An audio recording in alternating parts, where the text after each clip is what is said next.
আসসালামু আলাইকুম। মুসলিম বিশ্ব সহ সকল আন্তর্জাতিক অঙ্গনে এবং খবরাখবরে আপনাদেরকে স্বাগতম। জানিয়ে দিচ্ছি সর্বশেষ আপডেট আন্তর্জাতিক সংবাদ। গাজায় অনাহারের মৃত্যুর ঝুঁকিতে রয়েছে এখনো ৪৫% ফিলিস্তিনি। আরো জানিয়ে দেব, দিল্লির কাছে আত্মসমর্পণ নয় হুঙ্কার দিয়ে আগরতলা অভিমুখে লং মার্চ করছে বাংলাদেশ রাজনীতি দল বিএনপি। অন্যদিকে ট্রাম্পের ক্ষমতা গ্রহণের আগে পদত্যাগ করেছেন এফবিআই প্রধান। একই সঙ্গে জানিয়ে দিচ্ছি রাশিয়ার গুরুত্বপূর্ণ তেল ডিপোতে ইউক্রেনের বিমান হামলা। এবং সর্বশেষ থাকছে পাকিস্তানের পিটিআই এর সঙ্গে সংলাপে বসছে সরকার, থামবে কি রাজনৈতিক অস্থিরতা। এতক্ষণ শুনছিলেন সংবাদ শিরোনাম, এবার বিস্তারিত।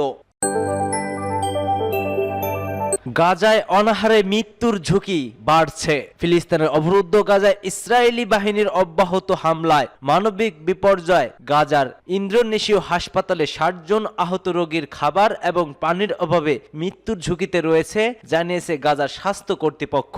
এছাড়াও পুরো গাজা জুড়ে প্রায় ৪৫% ফিলিস্তিনি খাদ্য অভাবে এবং মৃত্যুর ঝুঁকিতে রয়েছে। গাজার স্বাস্থ্য মন্ত্রণালয় জানিয়েছে হাসপাতালের পরিস্থিতি অত্যন্ত সংকট হয়ে উঠেছে, যেখানে আহত রোগীদের মৌলিক চাহিদা পূরণের অভাব রয়েছে। এই রোগীরা ইসরায়েলি অবরোধের কারণে আরো বেশি কষ্টে আছেন, ফলে তাদের চিকিৎসা ব্যবস্থাও বিপর্যয় হয়ে পড়েছে। এছাড়াও গাজার স্বাস্থ্য মন্ত্রণালয় জানিয়েছে গত ২৪ ঘন্টায় গাজার বিভিন্ন অঞ্চলে ২৮ জন নিহত এবং ৫৪ জন আহত হয়েছেন। তাদের মধ্যে অনেকেরই ধ্বংসস্তূপের নিচে চাপা পড়ে আছেন এবং অ্যাম্বুলেন্স বা উদ্ধারকারী দল তাদের কাছে পৌঁছাতে পারছেন না।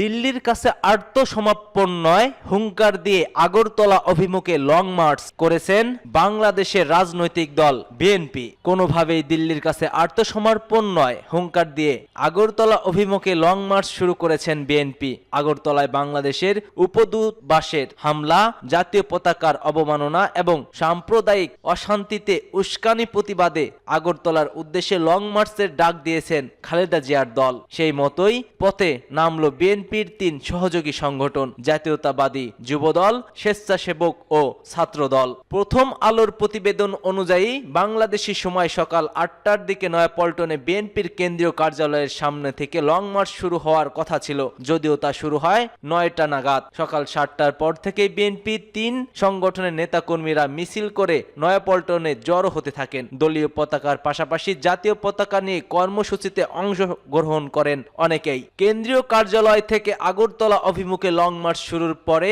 গরম গরম বক্তৃতা দেন বিএনপি নেতারা। যুগ্ম মহাসচিব রুহুল কবির রিজভী বলেন, রক্তপিপাসু লেডি ফেরাউনকে সমর্থন যোগানোর জন্য গোটা পৃথিবীর গণতান্ত্রিক দেশগুলোর কাছে সমালোচিত হচ্ছে ভারতের শাসক গোষ্ঠী। বিএনপি নেতা আরো বলেন, আমরা রক্ত দিয়ে স্বাধীনতা এনেছি, দিল্লির কাছে আত্মসমর্পণ করার জন্য নয়।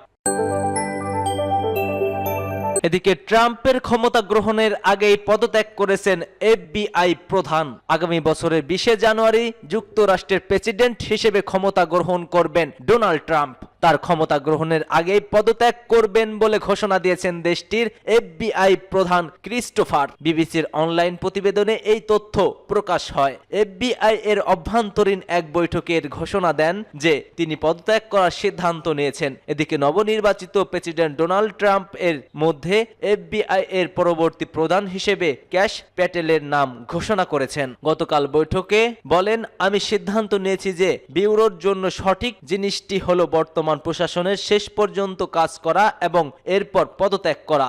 এক কর্মকর্তা জানান, এমন ঘোষণার পর অনেকে তাকে দাঁড়িয়ে সম্মান জানান এবং কিছু দর্শক কেঁদেও দিয়েছিলেন। ২০১৭ সালে রেকে ১০ বছরের জন্য এফবিআই প্রধান হিসেবে বেছে নেন ট্রাম্পই। তবে পরবর্তী সময়ে ট্রাম্পের চক্ষুশূল হয়ে ওঠেন রে। সম্প্রতি ট্রাম্প বলছেন রে এর পদত্যাগ আমেরিকার জন্য একটি চমৎকার দিন হবে। এদিকে গত বুধবার ক্যাশ প্যাটেল বলছেন বলছেন তিনি একটি মসৃণ ক্ষমতা হস্তান্তরের জন্য অপেক্ষা করছেন। তিনি বলেন, সেনেটররা চমৎকার এবং আমি তাদের পরামর্শ এবং সম্মতি প্রতিক্রিয়ার মাধ্যমে তাদের আস্থা এবং এফবিআই এর আইন শৃঙ্খলা ও সততা পুনরুদ্ধারের জন্য উন্মুখ হয়ে আছি। বিবিসির প্রতিবেদনে বলা হয়েছে, এফবিআই এর কড়া সমালোচনা হিসেবে পরিচিত ক্যাশ প্যাটেল এছাড়া তিনি যুক্তরাষ্ট্রের ডিপ স্টেট নির্মূল করার কথাও বলেছেন।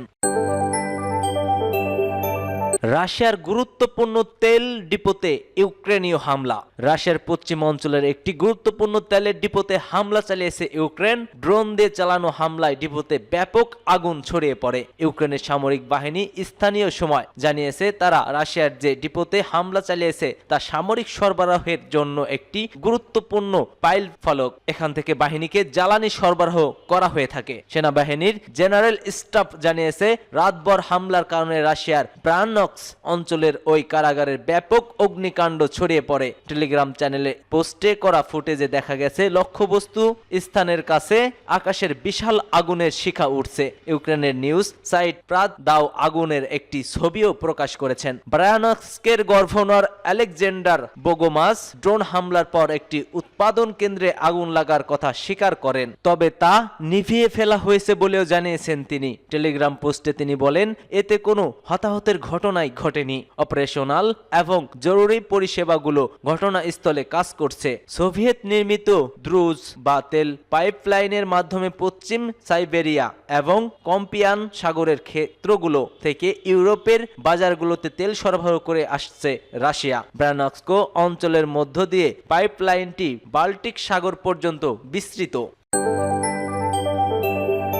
পিটিআই এর সঙ্গে সংলাপে বসছেন সরকার, থামবে কি পাকিস্তানের রাজনৈতিক অস্থিরতা? সাবেক প্রধানমন্ত্রী ইমরান খানের মুক্তি নিয়ে গত কয়েক সপ্তাহে জোরে জ্বলছে দেশে তীব্র বিক্ষোভ, রাজনৈতিক সহিংসতা। এবার রাজনৈতিক স্থিরতা কাটাতে ইমরান খানের দল পিটিআই এবং সরকারের মধ্যে সংলাপ শুরুর আভাস মিলেছে। পিটিআই নেতা আসাদ কায়সার সংলাপে অংশ নিতে জাতীয় পরিষদের স্পিকার আয়াজ সাদিকের সাথে যোগাযোগ করেছেন। এক প্রতিবেদনে এ খবর দিয়েছে দ্য এক্সপ্রেস ট্রিবিউন। সূত্র জানিয়েছে, পিটিআই এর সিনিয়র নেতা কায়াস বর্তমান রাজনৈতিক পরিস্থিতি এবং দুই পক্ষের মধ্যে পুনরায় সংলাপ শুরু করার সম্ভাবনা নিয়ে আলোচনা করতে সাদিকের সাথে যোগাযোগ করেছেন। সংলাপের সময় দুই নেতা আলোচনার আনুষ্ঠানিক শুরু এবং সরকারের আলোচনা কমিটির গঠন নিয়ে আলোচনা করেছেন। কায়াস আলোচনার জন্য সরকারি কমিটির বিষয়ে বিস্তারিত জানতে চেয়েছিলেন। আলোচনায় যুক্ত হতে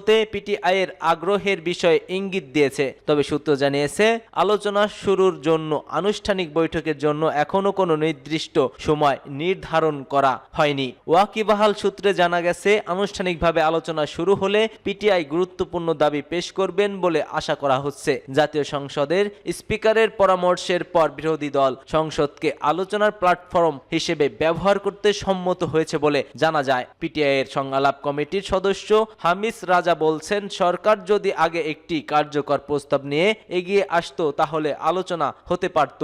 আমরা এখনো আলোচনা করতে প্রস্তুত।